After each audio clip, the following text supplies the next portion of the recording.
What's up guys, in this short tutorial I'm going to show you how to download and install Telegram on your PC. So the first thing that we need to do is to open Microsoft Store. So to do that we're going into the search bar and we're going to type Microsoft Store. Then what we want to do, as you can see, is right here and we want to click on it.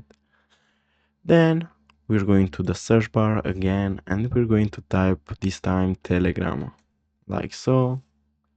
And as you can see is the first option here, and to download it all you have to do is to click on get. Now we have to wait.